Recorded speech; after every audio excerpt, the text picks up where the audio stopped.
হ্যাঁ, বাড়ি গেলে চলবে না, একটু ভালো করে শুনতে হবে, বেশিক্ষণ সময় নেব না।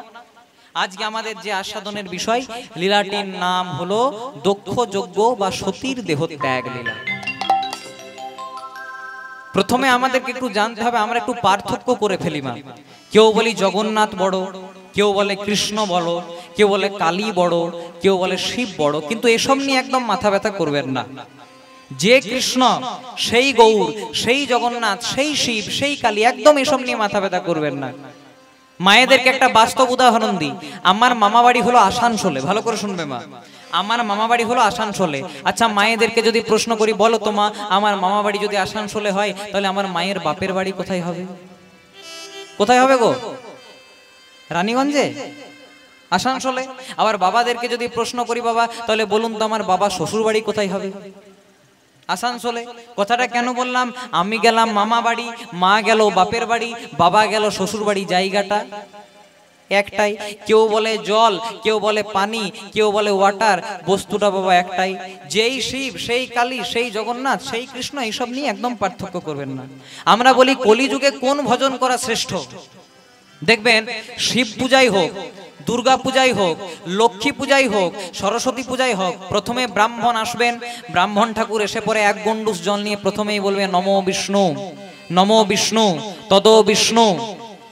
আপনারা তো ঠাকুর মশাইকে চার্জ করতে পারেন, ঠাকুর মশাই আমি তো আজকে বিষ্ণু পূজা করাচ্ছি না, আমি তো আজকে লক্ষ্মী পূজা করাচ্ছি, আমি তো আজকে কার্তিক পূজা করাচ্ছি, আমি তো আজকে সরস্বতী পূজা করাচ্ছি, কিন্তু প্রথমে আপনি বিষ্ণুকে কেন ডাকছেন? আপনি প্রথমে নারায়ণকে কেন ডাকছেন?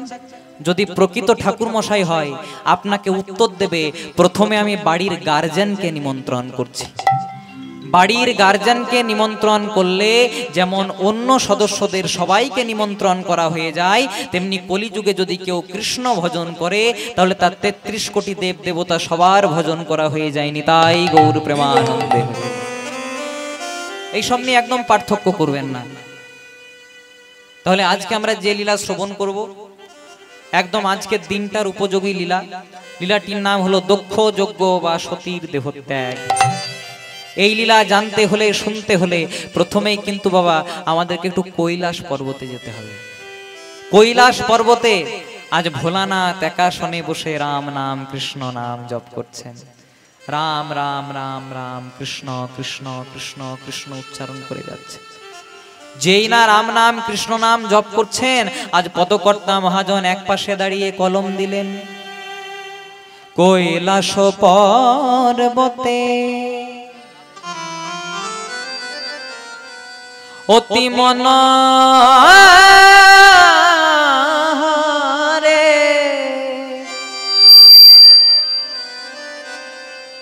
বসে আছে ভব ভোলা,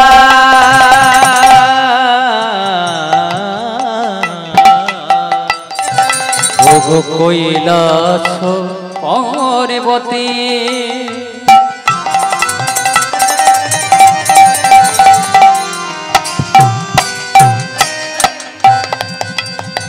কৈলাস পর্বতে।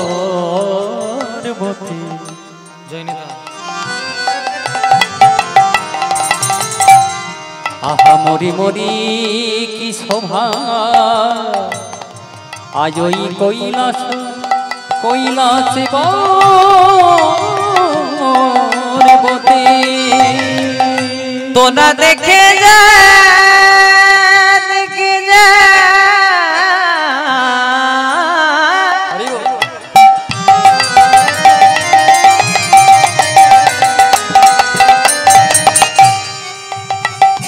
তোদের যাদের নয়ন আছে রে,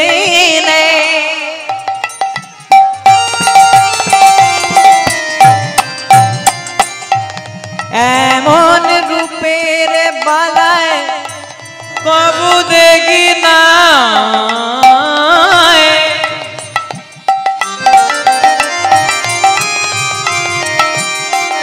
কৈলাস আলো করে বসে আছেন আমার বলি হারি। তোরা দেখে যা, দেখে যা, দেখে যা, আহা মরি মরি কি শোভা ওই ওই কৈলাস পর্বত মাঝে। পদাবলীটা শুনুন বাবা, বলছে কৈলাস পর্বতে অতি মনোহরে বসে আছে ভব ভোলা। অর্থাৎ ভোলানাথ কৈলাস পর্বতে বসে আছেন।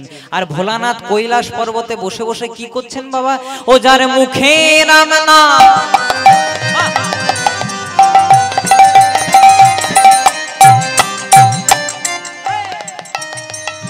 ও যার মুখে রাম নাম, মানে মুখে রাম নাম করছেন। আরে জপে ও যার মুখে তাই গৌর হরি বল হরি বল।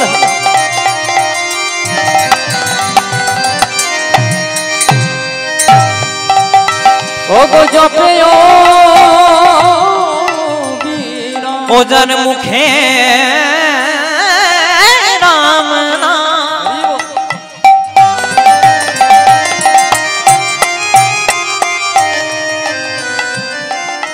আরে ভোলানাথ কৈলাস পর্বতে বসে বসে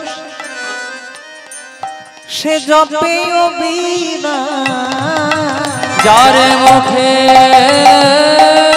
রাম নাম।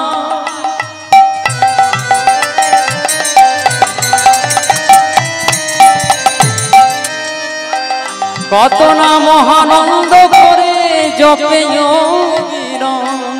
আর তোমরা দেখবে এসো ভোলার গলাতে হাড়ের মালা, ভোলার গলাতে হাড়ের মালা। ও যার মুখে রাম নাম জপে ভোলার গলাতে হাড়ের মালা। ও গো গলাতে হাড়ের মালা। পদকর্তা মহাজন কলম দিলেন ভোলানাথ করছেন কি বাবা? যার মুখে রাম নাম জপে অবিরাম। আপনারা তো বলতেই পারেন বাবা যে ভোলানাথ তো এত বড় দেবতা, ত্রিজগতে তিনজন দেবতা প্রধান, কে কে? ব্রহ্মা, বিষ্ণু আর মহেশ্বর। মানে ভোলানাথ যে এত বড় দেবতা, কিন্তু ভোলানাথ এত বড় দেবতা হয়ে রাম নাম কেন জপ করছেন? তার শাস্ত্র মতে কারণ আছে বাবা। শাস্ত্ররা যদি একটু ঘেটে দেখেন, মিলিয়ে নেবেন, শাস্ত্র মতে শিবের গুরু রাম আর রামের গুরু শিব। এই রকম রিলেশন আপনি ত্রিজগতে কোথাও পাবেন না। শিবের গুরু রাম আর রামের গুরু শিব, রাম নাম করছেন বসে বসে। তা এই যে রামচন্দ্র, এই রামচন্দ্র গুরুদেব হলেন কি করে? ভালো করে লক্ষ্য করবেন বাবা। একদিন ভোলানাথ আর পার্বতী একাসনে বসে আছেন। পার্বতী হঠাৎ লক্ষ্য করলো ভোলানাথের দক্ষিণ নয়ন মানে ডান চোখ দিয়ে জল পড়ছে। পার্বতী বলে উঠলেন, ভোলানাথ তুমি তো ভবম ভোলা মহাদেব, তুমি তো সর্বদা আনন্দে থাকো, তোমার তো আনন্দের কমতি থাকে না, কিন্তু তোমার চোখ দিয়া জল পড়ছে কেন? ভোলানাথ বললেন, পার্বতী তুমি কি জানো না, শাস্ত্র মতে আমার গুরু রামচন্দ্র, রামচন্দ্রের হয়েছে কি, রামচন্দ্র পিতৃ সত্য পালন করার জন্য 14 বছরের জন্য বনবাসে গেছেন। আর রাবণ রাজা সীতা দেবীকে হরণ করে নিয়ে চলে গেছে। রামচন্দ্র কাঁদছে, সীতা জ্ঞান সীতা ধ্যান সীতা চিন্তামণি, সীতা ছাড়া আমি যেন মণিহারা ফণি।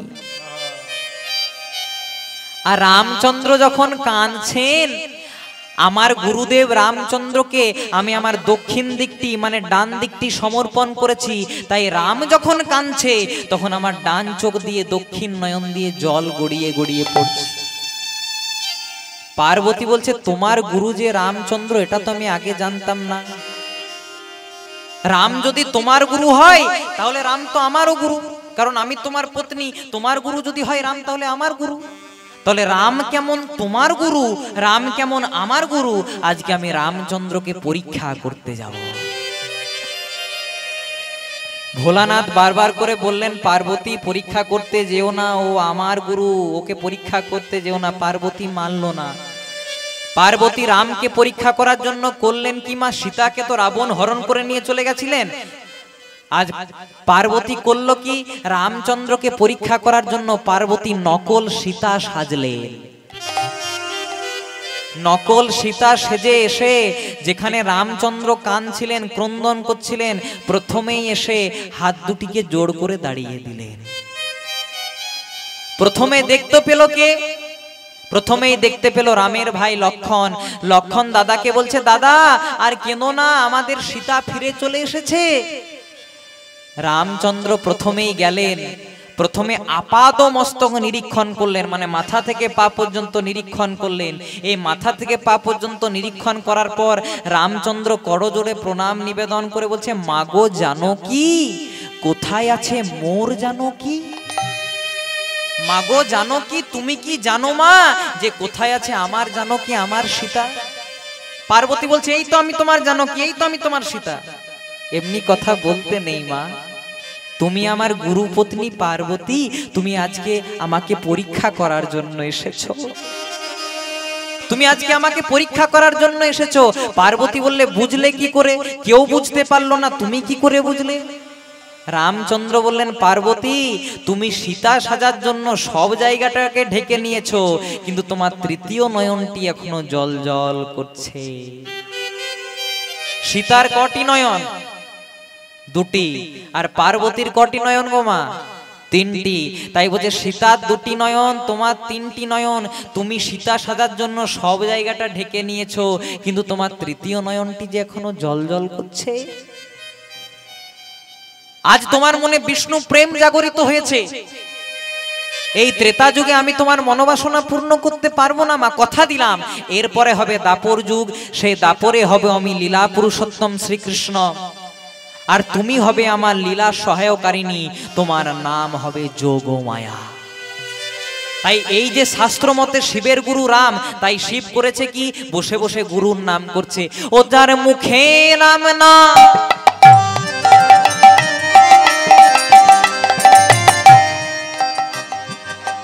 জপে অবিরাম, ও যার মুখে নাম না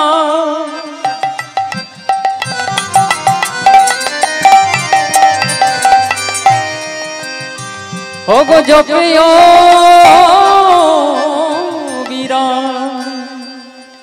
আর ভোলানাথের কি হয়েছে জানো? তার গলাতে হাড়ের মালা, ও গো গলাতে হাড়ের মালা, ও যার মুখে রাম নাম জপে অবিরাম, গলাতে হাড়ের মালা, গলাতে হাড়ের মালা। তাই যেই হর সেই তো হরি, ও গো যেই হর সেই তো হরি, তাই যেই হর সেই তো হরি, যেই হর সেই তো হরি। সবাই বদনে ভরে বলো হরি হরি, ও গো যেই হর সেই তো হরি, সবাই বদনে ভরে বলো হরি হরি, যেই হর সেই হরি। একবার বদনে ভরে হরি বলো প্রেমানন্দে আহো সবাই তুমি, বদনে ভরে হরি বলো ভাই, প্রেমানন্দে আহো সবাই তুমি, বদন ভরে হরি বলো ভাই, বদনে ভরে হরি বলো সবাই বদন ভরে হরি বলো, প্রেমানন্দে বাহু তুলে, সবাই বদনে ভরে হরি বলো হরি বল, হরি বল হরি বল হরি বল, সবাই বদনে ভরে হরি বলো ভাই, নামে ছাড়া জীবের গতি নাই, সবাই বদন ভরে হরি বল ভাই, প্রেমানন্দে বাহু তুলে, সবাই বদনে ভরে হরি বল ভাই, প্রেমানন্দে হরি বল, বদনে ভরে বাহু তুলে, একবার হরি হরি হরি বলে, দুটি প্রেমানন্দে বাহু বলে যেই হর সেই হরি। তাই ভোলানাথ বসে বসে কৈলাস পর্বতে রাম নাম জপ করছেন বাবা, কিন্তু লক্ষ্য করুন হলো কি? এই রাম নাম জপ করতে করতে হঠাৎ দেবর্ষি নারদ মুনি মনে মনে চিন্তা করলেন, কৈলাস পর্বতে তো অনেকদিন যাওয়া হয় নাই, একবার কৈলাস পর্বতের খবর নিয়ে আসি। তাই নারদ মুনি করলেন কি? তার বিনা যন্ত্রটিকে সঙ্গে লয়ে কৈলাস পর্বতে আসছেন মা কেমন ভাবে? বলো নারায়ণ নারায়ণ হরি হরি, শ্রীমান নারায়ণ নারায়ণ হরি হরি হরি বল। নারায়ণ নারায়ণ হরি হরি, নারায়ণ নারায়ণ হরি হরি। শ্রীমান নারায়ণ নারায়ণ হরি হরি, নারায়ণ নারায়ণ হরি হরি। ও শ্রীমান নারায়ণ নারায়ণ হরি হরি, নারায়ণ নারায়ণ হরি হরি। হরি হলো হরি বলো ভাই, হরি নামে ছাড়া জীবের অন্য গতি নেই। সবাই হরি বলো হরি বলো হরি বলো ভাই, হরি নামে ছাড়া জীবের অন্য গতি নয়। সবাই হরি বলো ভাই, হরি নামে ছাড়া জীবের অন্য গতি নেই। হরি বলো হরি বলো হরি বলো ভাই, হরি নামে ছাড়া জীবের অন্য গতি নয়। রাধা গোবিন্দ নাম বলো রে রাধে রাধে, রাধা গোবিন্দ নাম বলো রে রাধে রাধে। ও রাধা গোবিন্দ নামে বলো রে রাধে রাধে, গোবিন্দ নাম বলো রে রাধে রাধে। রাধা গোবিন্দ নাম, রাধা গোবিন্দ নাম। ঠান্ডা লাগে নাই তো মা? লাগে নাই তো? চৈত্র মাস পেরিয়ে গেল তো, বৈশাখ মাস আসতে চললো। হাত দুটি একটু তুলুন, যত হাত দুটি তুলবেন তত তো কৃপা পাবেন। সবাই হরি বলো হরি বলো হরি বলো ভাই, করতালি দিয়ে হরি বলো হরি বলো হরি বলো ভাই। ও সবাই হরি বলো হরি বলো হরি বলো ভাই, হরি বলো হরি বলো হরি বলো ভাই। রাধা গোবিন্দ নাম বলো রে রাধে রাধে, রাধা গোবিন্দ নাম বলো রে। ও রাধা গোবিন্দ নাম, ও রাধা গোবিন্দ নাম, ও রাধা গোবিন্দ নাম বলো রে রাধে রাধে, গোবিন্দ নাম বলো রে রাধে রাধে। নারদ মুনি এলেন কোথায় মা? নারদ মুনি এলেন কৈলাস পর্বতে। যেই না কৈলাস পর্বতে এলেন মা, আজ ভোলানাথের চরণে প্রণাম নিবেদন করলেন। প্রণাম ভোলানাথ। যেই না প্রণাম নিবেদন করেছে, আজ ভোলানাথ বলছেন নারদ মুনি তুমি তো স্বর্গ মত্ত পাতাল ত্রিভুবন সব জায়গায় যাওয়া আসা করো, তা হ্যাঁ গো নারদ মুনি, অনেকদিন তুমি আসনি, কোথায় ছিলে কোথায়? বলেন না, নারদ মুনি বলছে আমার উপর একটা গুরু দায়িত্ব ছিল, সে গুরু দায়িত্বটা আজকে আমি আপনাকে বলবো। বলছে সেই সব বাদ দাও। ভোলানাথ প্রথমেই জিজ্ঞাসা করছে হ্যাঁ গো তুমি তো স্বর্গমত্ত পাতাল সব জায়গায় যাওয়া আসা করো, তা আমার শ্বশুর বাড়ির কোনো খবর জানো তুমি? নারদ মুনি মনে মনে চিন্তা করছে মেঘনা চাইতেই জল, এই খবরটা দেওয়ার জন্যই তো এসেছিলাম। তাই তো বলছিলাম আমার উপর একটা গুরু দায়িত্ব ছিল, গুরু দায়িত্ব ছিল, গুরু দায়িত্ব ছিল। বলতে হলো না, তার আগে জিজ্ঞাসা করছে, বলছে শোনো ভোলানাথ, তোমার শ্বশুর বাড়ির খবর দেওয়ার জন্যই তো তোমার কাছে এসেছি। বলে কেন গো? বলে তোমার শ্বশুর বাড়িতে একটা বিরাট আয়োজন হয়েছে। বলে কি আয়োজন হচ্ছে? বলছে দাঁড়াও দাঁড়াও, তোমাকে বললে যদিও তুমি রেগে যেতে পারো। বলছে না গো, তুমি আমাকে যা বলবে আমি সেটা শুনবো, আমার শ্বশুর বাড়ির এত ভালো খবর আমি শুনবো না? বলছে তাহলে কি হয়েছে বলো। আজ নারদ মুনি বলছে তাহলে যদি এতই শোনার শখ, তোমার শ্বশুর বাড়ির খবর শোনো। তোমার শ্বশুর মশাই কি করেছে জানো? তোমার শ্বশুর মশাইয়ের কি নাম জানেন বাবা? শিবের শ্বশুর মশাইয়ের কি নাম কি বলুন তো? দক্ষ রাজা বা দক্ষ প্রজাপতি। তোমার শ্বশুর মশাই কি করেছে জানো? বলে দক্ষ রাজা করেছেন যজ্ঞ,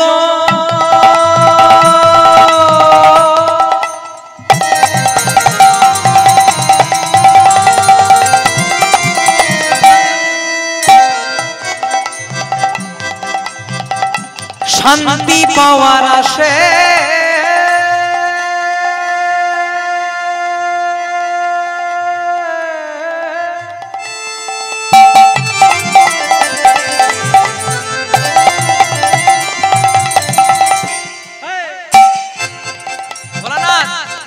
ভালো খবর গো, আমার শ্বশুর মশাই দক্ষ রাজা যজ্ঞ করছে, শান্তি পাওয়ার আসে। বলে দাঁড়াও দাঁড়াও, আসল খবরটা দি।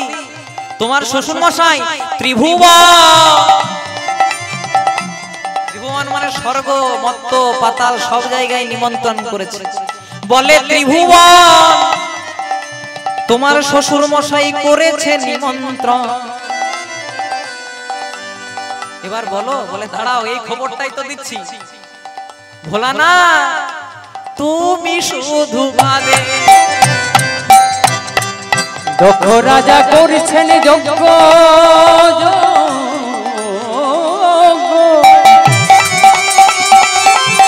গাই গো হরি বল।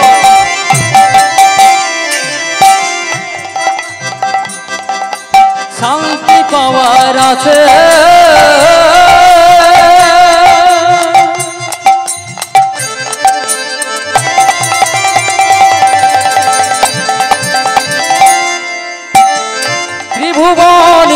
করেছেন নিমন্ত্রণ প্রভু তুমি শুধু বাদে। বলে তোমার শ্বশুর মশাই দক্ষ রাজা একটা যজ্ঞ করেছে, নাম দিয়েছে দক্ষ যজ্ঞ, সবাইকে নিমন্ত্রণ করেছে, কিন্তু তোমায় নিমন্ত্রণ করে নাই প্রভু। তোমায় নিমন্ত্রণ করে নাই প্রভু, তোমায় নিমন্ত্রণ করে নাই প্রভু। কি বলছে? আমায় নিমন্ত্রণ করেনি? বলে না, সবাইকে নিমন্ত্রণ করেছে, কিন্তু বেছে বেছে তোমায় বাদ দিয়েছে। তোমায় নিমন্ত্রণ করেনি প্রভু, বলে বেছে বেছে তোমায় বাদ দিয়েছে। তোমায় নিমন্ত্রণ করেনি প্রভু। করেছে কি? দক্ষ রাজা করছেন যজ্ঞ শান্তি পাওয়ার আসে, ত্রিভুবনে করেছেন নিমন্ত্রণ। ভোলানাথ তুমি শুধু বাদে। ও ভোলানাথ, এই খবরটা দেওয়ার জন্যই তো আশা। মনে মনে চিন্তা করছে একটা ভালো খবর দেব। যখন ভোলানাথকে বলবো যে ভোলানাথের শ্বশুর মশাই ভোলানাথকে নিমন্ত্রণ করে নাই, তখন শ্বশুর জামাই একটা ভালো ঝগড়া হবে, আর কি মনে আনন্দ হবে গো। নারদদের কাছ থেকে একটু সাবধানে থাকবেন মা। ওই যে বলেছি সব গ্রামে একটা করে নারদ আপনি পাবেন। এমন কোনো গ্রাম নাই মা যেখানে এক দুটি নারদ নাই। নারদের কাজ কি? নারদের কাজ এর কথা ওকে লাগানো, ওর কথা একে লাগানো। আমি আপনাদেরকে বলে যাই মা, আপনাদের যদি কোনোদিনও দুঃখ হয়, যদি কষ্ট হয়, পাশের বাড়ির বা গ্রামের কাউকে একদম বলবেন না। আপনি মনে মনে চিন্তা করবেন, পাশের বাড়ির লোকটাকে বলে, পাশের বাড়ির কাকিমাকে বলে, পাশের বাড়ির বৌদিকে বলে বোধহয় আমার দুঃখটা একটু দূর হবে, বলে দূর হবে। কিন্তু মনে মনে চিন্তা করবেন, যার নিয়ে আপনি কথাটা বলবেন, আপনি যখন চলে যাবেন 2 মিনিটও সময় নেবে না তার কানে খবরটা দেওয়ার জন্য। তাই যদি কোনোদিনও দুঃখ হয়, কষ্ট হয়, যদি কাঁদতেই হয়, কারু কাছে গিয়ে কাঁদবেন না, ভগবানের কাছে গিয়ে কাঁদবেন। দেখুন ভোলানাথকে কত বাড়িয়ে বাড়িয়ে কথা বলছে। বলছে শোনো ভোলানাথ, তোমাকে খবর দেওয়ার জন্যই তো আসা। কি খবর? বলে তোমার শ্বশুর মশাই দক্ষ রাজা যজ্ঞ করছে, সবাইকে নিমন্ত্রণ করছে, স্বর্গ মর্ত্য পাতাল, কিন্তু তোমাকে নিমন্ত্রণ করে নাই। নারদমুনি মনে মনে চিন্তা করছে এবার ভোলানাথ উগ্র ভৈরব হবে। কিন্তু ভোলানাথ বলছে নারদমুনি আমাকে নিমন্ত্রণ করে নাই, আমার কোনো দুঃখ নাই, আমার কোনো কষ্ট নাই। বলে কেন দুঃখ নাই? তোমার এত বড় অপমান করেছে, তোমার শ্বশুর মশাই সবাইকে নিমন্ত্রণ করছে, তোমাকে করে নাই, আর তোমার একদম সম্মানে লাগে নাই। বলছে না গো, আমি কি জানি না এই যে নিমন্ত্রণ করে নাই এর পিছনেও তো তুমিই দায়ী। বলে কি করে? একটু ভালো করে শুনে নিন মা, ভোলানাথকে কেন নিমন্ত্রণ করে নাই। এই দক্ষ রাজা যজ্ঞ করার কিছুদিন আগে ভৃগুমণি একটা যজ্ঞ করেছিলেন, যার নাম দিয়েছিলেন ভৃগুমণির ব্রহ্মযজ্ঞ। যে যজ্ঞে সবার নিমন্ত্রণ ছিল আর তার সঙ্গে ভোলানাথেরও নিমন্ত্রণ ছিল। তা সবাই যখন বসে আছে, ইন্দ্র বসে আছে ইন্দ্রের সিংহাসনে, ব্রহ্মা বসে আছে ব্রহ্মার সিংহাসনে, বরুণ বসে আছে বরুণের সিংহাসনে, শিব বসে আছে শিবের সিংহাসনে। এই যজ্ঞ চলতে চলতে হঠাৎ এলেন কে? শিবের শ্বশুর মশাই দক্ষ রাজা। এই দক্ষ রাজাকে দেখে সবাই মনে মনে চিন্তা করলো এত বড় শিবের শ্বশুর মশাই, একটু সম্মান দেওয়ার জন্য এর শ্বশুর মশাই বলে সবাই উঠে দাঁড়ালো, কিন্তু যাকে সম্মান দেওয়ার জন্য উঠে দাঁড়ালো তার জামাইই তো উঠে দাঁড়াই নাই। ভালো করে চেয়ে দেখুন, আপনার ছোট জামাই তো উঠে দাঁড়াই নাই। দক্ষ রাজা মনে মনে চিন্তা করছে ঠিকই তো বলেছে নারদমুনি, আপনাকে কত বড় অসম্মান করলো দেব সমাজে, ভালো করে লক্ষ্য করুন। দক্ষ রাজা বলছে নারদমুনি ঠিকই তো বলেছে, তোরা অসম্মানের কথা, তাহলে কি করবো বলতো? নারদমুনি মনে মনে চিন্তা করছে এটাই তো চাইছিলাম, কখন দক্ষ রাজা আমার কাছ থেকে ডিসিশনটা নেয়। বলে শুনুন, আপনাকে একটা ভালো কথা বলি, হাতে নাতে উচিত শিক্ষা দেওয়ার জন্য কিছুদিনের মধ্যে আপনিও একটা যজ্ঞ করুন। বলে যজ্ঞ করব? বলে হ্যাঁ যজ্ঞ করুন। যে যজ্ঞের শেষে আপনার কাছে যে যা চাইবে আপনি তাকে তাই দেবেন। বলে তাই দেব? বলছে কেউ যদি হাতি চায় হাতি দেবে, কেউ যদি ঘোড়া চায় ঘোড়া দেবে, কেউ যদি রাজ সিংহাসন চায় রাজ সিংহাসনও দেবে। বলে তোমার হিসাবে যদি যজ্ঞ করি আমি তো ভিখারি হয়ে যাব গো। বলে শুনুন, যদি সম্মান বাঁচাতে হয় এইভাবে যজ্ঞ করুন, সবাইকে নিমন্ত্রণ করবেন, আপনার ওই ছোট জামাইটাকে বেছে বেছে বাদ দিবেন, হিসাব বরাবর। তাহলে নারদমুনি আমি সব জানি যে কি জন্য আমার নিমন্ত্রণ আসে নাই, তার পেছনেও তুমি এই দায়ী। নারদ, তোমাকে একটা কথা বলে রাখি, ত্রিজগতের মানুষ তো এটা জানে, কিন্তু তোমাকে বলি, যেদিন আমার শ্বশুর মশাই দক্ষ রাজা এসেছিল, আমার শ্বশুর মশাই বলে সম্মান দেওয়ার জন্য সবাই উঠে দাঁড়ালো, আমি কেন উঠে দাঁড়াই নাই জানো? ওই দক্ষ রাজাকে সম্মান দেওয়ার জন্য যখন সবাই সিংহাসন থেকে উঠে দাঁড়ালো, তখন সর্বমর্ত পাতাল টল টল টল টল টল টল করছিল, এই যাই এই যাই এই যাই। সেদিন আমি ধরলক্ষণের মতো ধরেছিলাম, আমিও যদি উঠে দিতাম এই পৃথিবী সঙ্গে সঙ্গে ধ্বংস হয়ে যেত। যা করেছো ভালো করেছো, আমাকে খবর দিয়েছো, আমার সতীর কানে যেন খবরটা দিও না। বলে শোনো গো নারদ মুনি, ও নারদ মুনি, তুমি যা করেছো ভালো করেছো। বলে শোনো গো নারদ মুনি, তোমার বলি কানে কানে গো, বলি কানে কানে। শোনো গো নারদ মুনি, তোমার বলি কানে কানে গো, বলি কানে কানে। বলে শোনো গো নারদ মুনি, তোমার বলি কানে কানে গো, বলি কানে কানে। শোনো গো নারদ মুনি, বলি কানে কানে গো, বলি কানে কানে। কি বলছো ভোলানাথ বলো? বলে দক্ষ যোগীর খবর যেন, এই দক্ষ যজ্ঞের খবর যেন, এই দক্ষ যোগীর খবর যেন, এই দক্ষ যজ্ঞের খবর যেন আমার সতী নাহি জানি গো, সতী নাহি জানে। বলে দক্ষ যোগীর খবর যেন আমার সতী নাহি জানে গো, সতী নাহি জানে। নারদ, সতীর কানে দিও না খবর, তুমি সতীর কানে দিও না নারদ, খবর, তুমি সতীর কানে ভুলেও দিও না খবর। তুমি সতীর কানে দিও না খবর, কারণ সতী বড় অভিমানিনী, তুমি সতীর কানে দিও না খবর, ওর বাবাকে বড় ভালোবাসে। তুমি সতীর কানে দিও না খবর। বলছে শোনো নারদ মুনি, তুমি আমাকে যা বলেছো বলেছো, আমার দুঃখ নাই। আমার শ্বশুর মশাই যজ্ঞ করছে, সকলকে তো নিমন্ত্রণ করছে, আমাকে নিমন্ত্রণ করতে হবে, এটার তো কোনো দিব্যি দিয়া নাই, তাই সকলকে নিমন্ত্রণ করছে, ভালো করেছে। আমাকে যখন খবর দিলে যে আমাকে নিমন্ত্রণ করেনি, আমার কোনো দুঃখ নেই।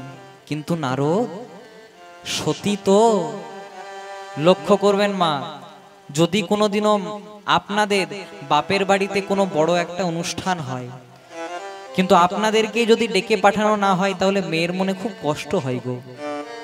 তাই নারদ মুনি, আমার সতী তো বড় অভিমানিনী, ও যদি জানতে পারে যে ওর বাবা একটা যজ্ঞ করেছে যার নাম দিয়েছে দক্ষ যজ্ঞ, এমনকি ত্রিভুবনকে নিমন্ত্রণ করেছে, স্বর্গ মর্ত পাতাল সব জায়গা নিমন্ত্রণ করেছে, অথচ আমাকে আর সতীকে বাদ দিয়েছে, ওর তো বড় কষ্ট হবে, ওর বাবাকে বড় ভালোবাসে।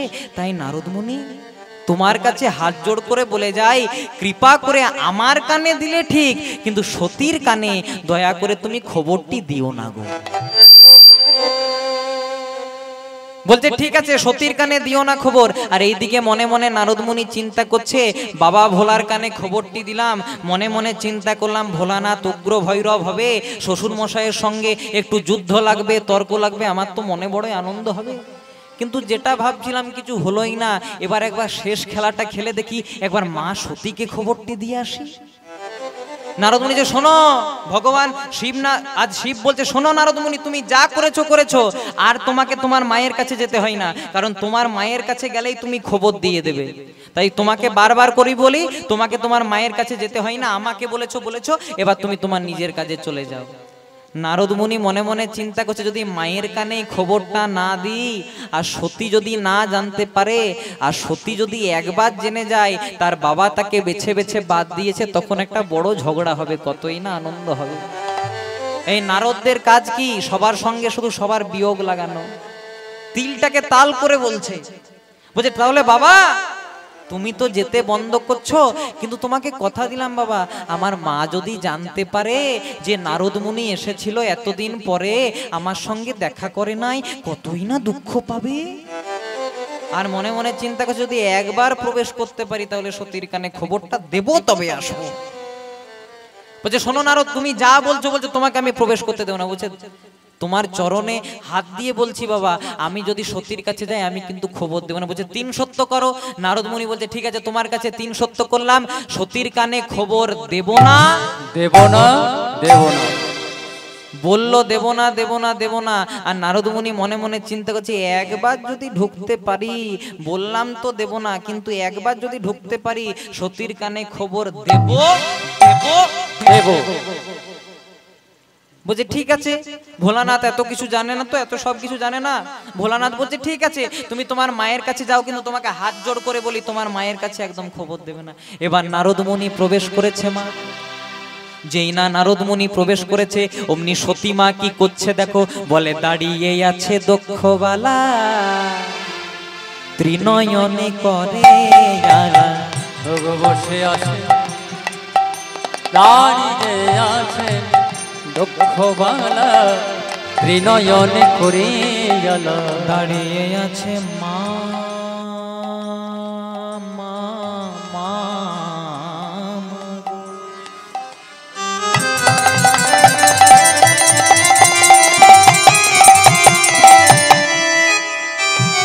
আজ নারদ মুনি আমার হাতে বিনা যন্ত্র লয়ে,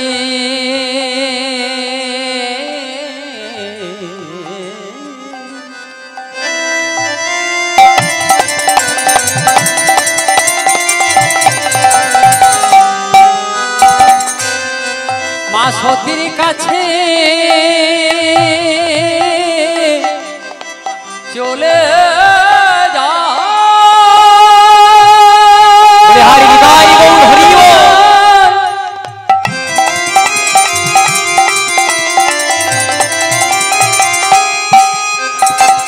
মুখে নারায়ণ নারায়ণ বলে, বলে ও গো মা ত্রিনয়নী,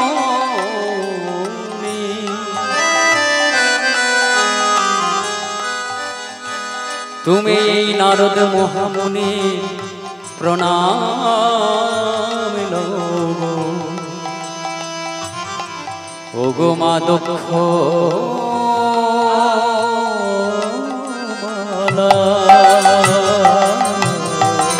দাঁড়িয়ে আছে দক্ষবালা, ত্রিনয়নে করে ও গো দাঁড়িয়ে আছেন দক্ষবালা, ত্রিনয়নে করে আলা। দাঁড়িয়ে আছে দক্ষবালা, ত্রিনয়নে করে আলা। নারদ মুনি প্রথমে করেছে কি, নারদ মুনি করিলেন প্রণাম মাকে। ও গো নারদ মুনি করিলেন প্রণাম মাকে, বলে নারদ মুনি করিলেন প্রণাম মাকে। নারদ মুনি করিলেন প্রণাম মাকে। শঙ্কর শঙ্করী উমা অসুর নাশিনী শ্যামা, শঙ্কর শঙ্করী উমা অসুর নাশিনী শ্যামা, বলে শঙ্কর শঙ্করী উমা অসুর নাশিনী শ্যামা। ও গো শঙ্কর শঙ্করী উমা অসুর নাশিনী শ্যামা, পূর্ণ করো মনের মনস্কাম মাগো, তুমি পূর্ণ করো মনের মনস্কাম মাগো, তুমি পূর্ণ করো মনের মনস্কাম মাগো, তুমি পূর্ণ করো মনের মনস্কাম মাগো। হরি ভক্তি দাও মা, তুমি আমায় হরি ভক্তি দাও মা, আমায় হরি ভক্তি দাও মা, আমায় হরি ভক্তি দাও মা, যেন হরি নাম গাইতে পারি, তুমি আমায় হরি ভক্তি দাও মা, যেন হরি নাম গাইতে পারি, আমায় হরি ভক্তি দাও মা। নারদ মুনি করেছে কি বাবা? নারদ মুনি প্রথমেই এসে সতীমা দাঁড়িয়েছিলেন, দাঁড়িয়ে আছে দক্ষবালা। দক্ষবালা মানে দক্ষ রাজার কন্যা সতী। ত্রিনয়নে করে আলা, তিনটি নয়ন জল জল করছে, দাঁড়িয়ে আছে দক্ষবালা ত্রিনয়নে করে আলা। নারদ মুনি করিলেন প্রণাম। প্রথমে এসে নারদ মুনি প্রণাম নিবেদন করেছে। নারদ মুনি প্রণাম নিবেদন করেছে কেন? এখানে নারদ মুনি আমাদের জগৎকে শিক্ষা দিলেন, যদি তোমারও মনে পিতা মাতার চরণে তুমিও যদি মাথা নোয়াতে শেখো, তুমিও যদি গুরু গোসাইয়ের চরণে মাথা নত করতে শেখো, তবে তো তুমি ভগবানের কৃপা পাবে। যদি পেতে চাও কিছু, তাহলে সঠিক জায়গায় মাথাটা করে দাও নিচু।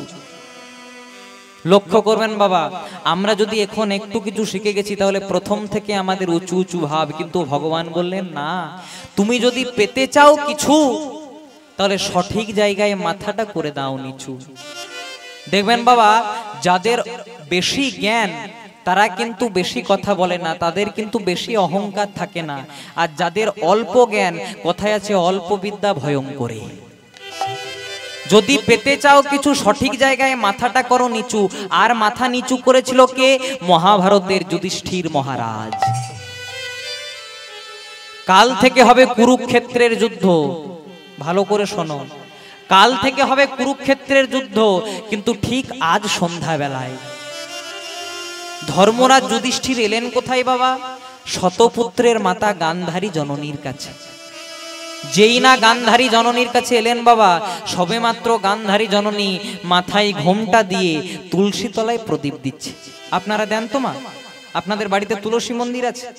আমি আপনাদেরকে বলে যাই, হিন্দু সনাতন ধর্মে যাদেরই বাড়ি আছে তাদের বাড়িতে অন্তত তুলসী মন্দির রাখবেন। দেখবেন মুসলমানরা যখন পেরিয়ে যায় তাদের মাথায় কিন্তু টুপি থাকে, তাদেরকে দেখে কিন্তু অন্য কোনো মুসলমান কিন্তু ব্যঙ্গ করে না। কিন্তু আমাদের কিছু হিন্দু ছেলে যদি তিলকান্নিক করে গলায় তুলসীর মালা পরে পেরিয়ে যায়, সবাই একটা তুচ্ছ তাচ্ছিল্য করে না? কিন্তু ভগবানের নামে হাত দুটি তুলবেন, গলায় তুলসী কাঠের মালা পরবেন, চন্দন পরবেন, তবে তো আমরা সনাতন। স্কুলে গেলে যেমন স্কুলের ইউনিফর্ম পরে যেতে হয়, তাছাড়া স্কুলে প্রবেশ করা যায় না, তেমনি যদি কেউ সনাতনী ধর্মে ভগবানের কৃপা পেতে চান, ভগবানের সংসারে আসার জন্য, সনাতনী হওয়ার জন্য তাকে কিছু কিছু করতে হয়। যেমন তুলসীর মালা পরতে হয়, গলায় তুলসী কাঠের মালা, মাথায় চন্দন তিলক করবেন, তবে তো। তাই যুধিষ্ঠির মহারাজ এলেন কোথায়? কাল থেকে হবে কুরুক্ষেত্রের যুদ্ধ। মাথায় ঘোমটা দিয়ে তুলসী তলায় প্রদীপ দিচ্ছে শতপুত্রের মাতা গান্ধারী জননী। প্রথমেই যুধিষ্ঠির মহারাজ, যেই না গান্ধারী তুলসী তলায় প্রদীপ দিচ্ছে, আর যুধিষ্ঠির মহারাজ দূর থেকে ডেকে উঠল, জেঠিমা, জেঠিমা, ও জেঠিমা। যেই না জেঠিমা জেঠিমা ডাকটা শুনেছে, আজ গান্ধারী জননী বলে উঠলেন, তুই কে বাবা? এই সন্ধ্যা বেলায় অম্লান বদনে আমায় জেঠিমা জেঠিমা বলে ডাকলি, বল বাবা তুই কে? কাল থেকে তো কুরুক্ষেত্রের যুদ্ধ হবে, আমার 100 পুত্র কুরুক্ষেত্রের শিবিরে রয়েছে, কিন্তু আজকে তুই সন্ধ্যা বেলায় আমাকে জেঠিমা জেঠিমা বলে ডাকলি, বল বাবা তুই কে? যুধিষ্ঠির মহারাজ বলে উঠলেন, জেঠিমা তুমি আমায় চিনতে পারছো না? আমি হলাম তোমাদের যুধিষ্ঠির। যেই না যুধিষ্ঠির নামটা শুনেছে বাবা, গান্ধারী জননী বলে উঠছে, তা হ্যাঁ বাবা যুধিষ্ঠির, কাল থেকে হবে কুরুক্ষেত্রের যুদ্ধ। কার সঙ্গে কার? আমার শতপুত্র বনাম তোরা 5 ভাই। তা হ্যাঁ রে বাবা যুধিষ্ঠির, কাল থেকে যুদ্ধ হবে আমার পুত্রদের সঙ্গে তোদের, মানে তোরা আমার পুত্রদের শত্রু, আর তোরা আমার পুত্রদের শত্রু, মানে আলটিমেটলি তোরা আমারও শত্রু। তা হ্যাঁ রে বাবা, এই সন্ধ্যা বেলায় এক শত্রু হয়ে আরেক শত্রুর বাড়িতে আসতে লজ্জা করে না? যুধিষ্ঠির মহারাজ ছলো ছলো নয়নে বলে উঠলেন, জেঠিমা তুমি কি বললে আমি তোমার শত্রু? কিন্তু ভালো করে ভেবে দেখো তো জেঠিমা, পরিস্থিতির চাপে আমি না হয় তোমার শত্রু, কিন্তু তুমি কি বলতে পারো প্রকৃতই কি আমি তোমার শত্রু? বুঝে ছলনা করিস না বাবা, পরিষ্কার করে বল তুই আমার কাছে কেন এসেছিস। ও বুঝতে পেরেছি কেন এসেছিস।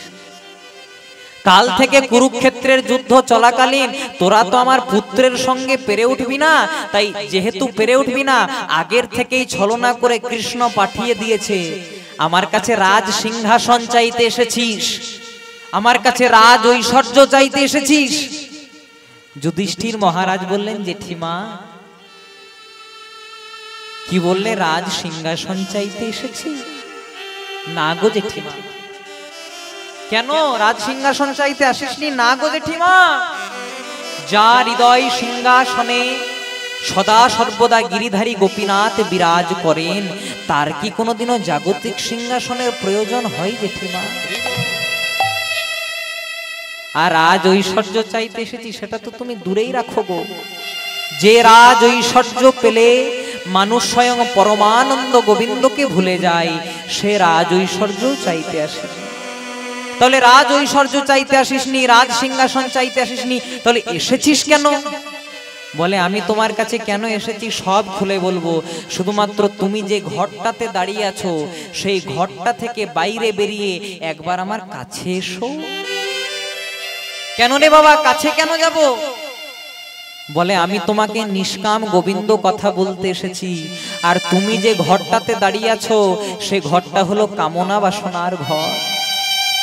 কামনা বাসনার ঘরে দাঁড়িয়ে সব হয়, কিন্তু নিষ্কাম গোবিন্দ সেবা বর্ণন করা যায় না গো জেঠিমা।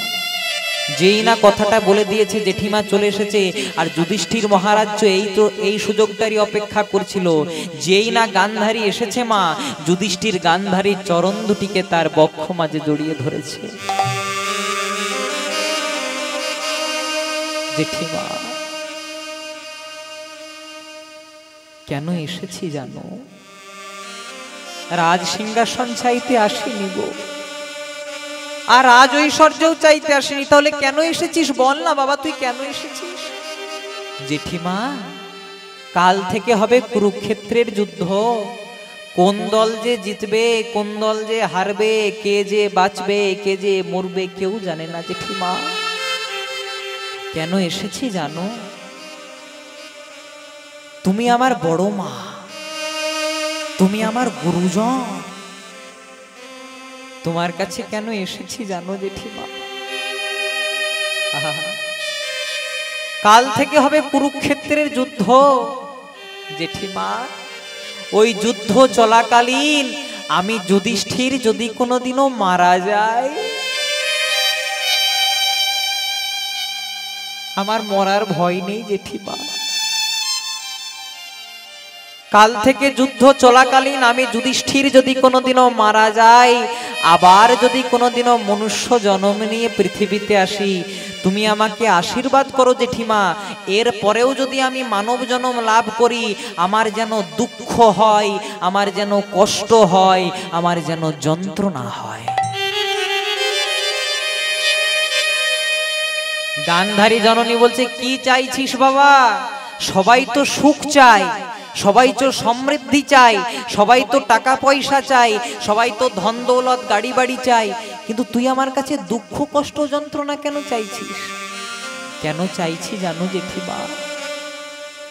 আমার যতদিন দুঃখ আছে ততদিন কৃষ্ণ সহায় আছে, আর যদি আমার দুঃখ চলে যায় কষ্ট চলে যায়, একদিন এই দুঃখের সংসার ছেড়ে যখন আমার সুখ হবে, সুখে সব পাওয়া যায় কিন্তু গোবিন্দ মেলে না গো বাবা। তুমি আমাকে আশীর্বাদ করো জেঠিমা, কাল থেকে যুদ্ধ চলাকালীন আমি যদি কোনোদিনও মারা যায়, আবার যদি কোনোদিনও মনুষ্য জন্ম নিয়ে পৃথিবীতে আসি, আমায় আশীর্বাদ করো জেঠিমা, আমি যেন গোবিন্দের চরণ ধরে থাকতে পারি। গোবিন্দের চরণে ধরে থাকতে পারি, যেন গোবিন্দের চরণ ধরে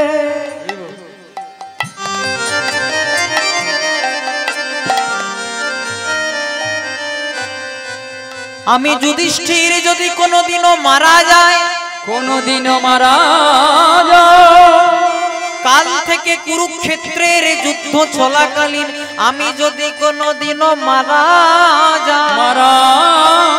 যাই, আবার যদি কোনোদিনও মনুষ্য জন্ম নিয়ে পৃথিবীতে আসি, আমি অন্য কিছু চাই না, আমি যেন গোবিন্দের চরণ ধরে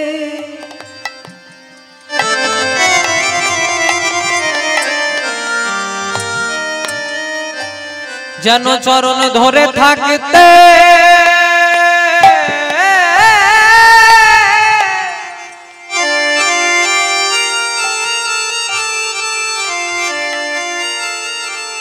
চরণ ধরে থাকতে পারি।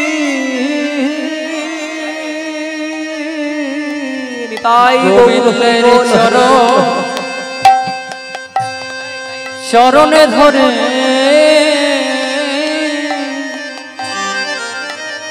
চরণে ধরে থাকতে পারি। আমি ধনজ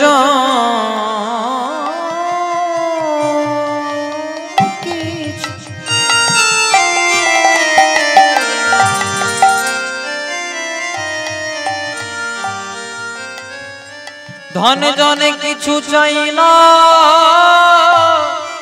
মাগো,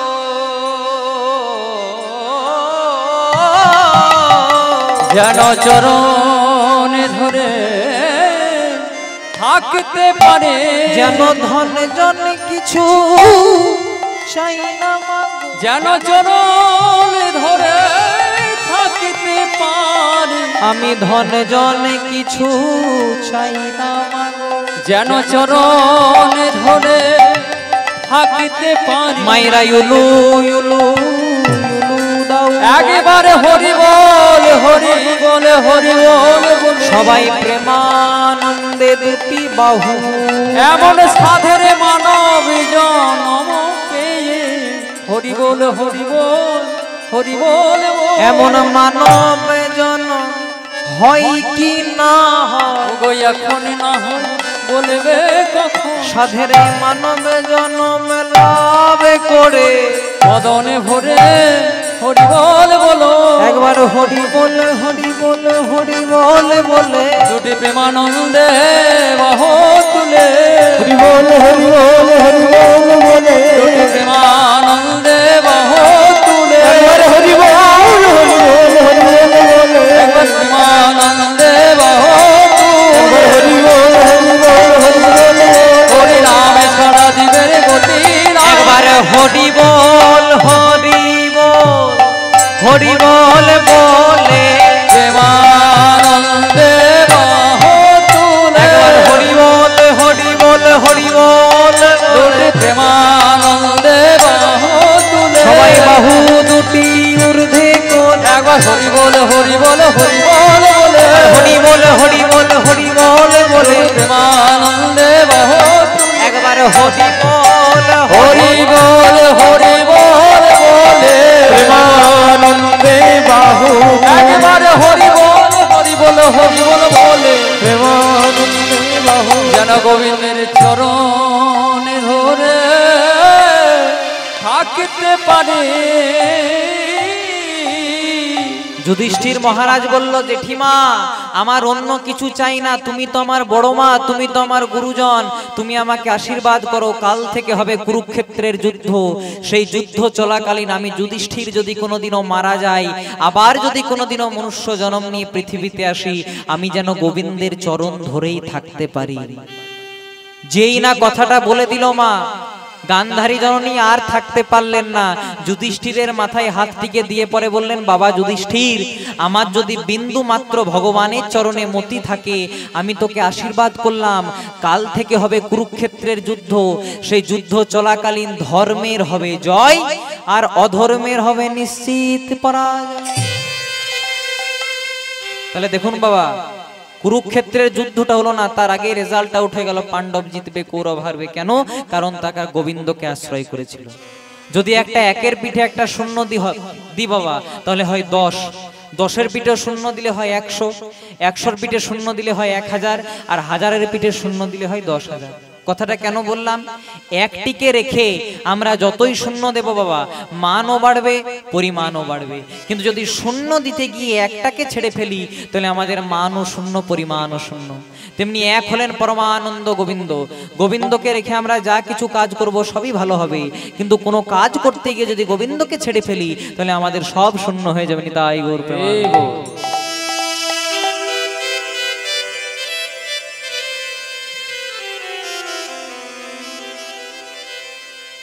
তাই যুধিষ্ঠির মহারাজ মাথাটা নিচু করেছিল, তাই তাকে গান্ধারী জননী বললেন, বাবা কাল থেকে হবে ধর্মের জয়, অধর্মের নিশ্চিত পরাজয়। তাই নারদ মুনিও সেই সুযোগটা হারালেন না, করলেন কি, দাঁড়িয়ে আছে দক্ষবালা ত্রিনয়নে করে আলা, নারদ মুনি করিলেন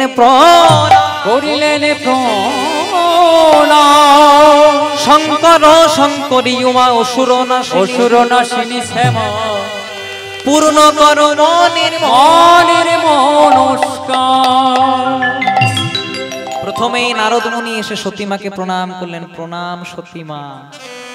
যেই না প্রণাম করলেন, মনে মনে নারদ মুনি চিন্তা করছে সতীমাকে খবরটা দেব কি করে। কিন্তু তা করতেই মেঘনা চাইতে জল বাবা। এখানেও মা সতী বলছে, হ্যাঁ গো নারদ মুনি, তোমাকে এতদিন ধরে খোঁজ করছিলাম, কেন গো মা? বলে, তুমি তো স্বর্গমত্ত ত্রিভুবন সব জায়গায় যাওয়া আসা করো, তা হ্যাঁ গো নারদ মুনি, আমার বাপের বাড়ির কি কোনো খবর জানো? নারদ মুনি মনে মনে চিন্তা করছে, বাবা ভোলাও যে প্রশ্ন করেছিল সেই প্রশ্নটাও মা করেছে, একবার মাকে বলে দেখি, মায়ের যদি উগ্রচণ্ডী রূপ হয় তাহলে একটু ভালোই হবে। বলছে, শোনো মা, তোমার বাবা দক্ষ রাজা কি করেছে জানো? বলে, দক্ষ রাজা করেছেন যজ্ঞ,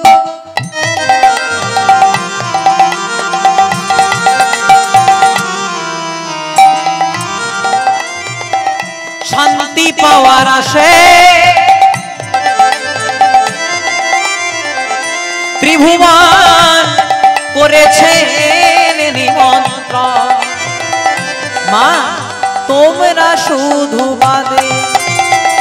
দক্ষ রাজা করেছেন যজ্ঞ, শান্তি পাওয়ার আছে ত্রিভুবন করেছেন নিমন্ত্রণ, তোমরা শুধু বাদে। বলে, তোমাদের নিমন্ত্রণ করে নাই মাগো, তোমাদের নিমন্ত্রণ করে নাই মাগো, তোমাদের নিমন্ত্রণ করে নাই মাগো, ওগো তোমাদের নিমন্ত্রণ করে নাই মাগো, তোমার বাবা দক্ষ রাজা শুধু তোমাদের নিমন্ত্রণ করে নাই মাগো। বলে, বেছে বেছে তোমাদের বাদ দিয়েছে, তোমাদের নিমন্ত্রণ করে নাই মাগো।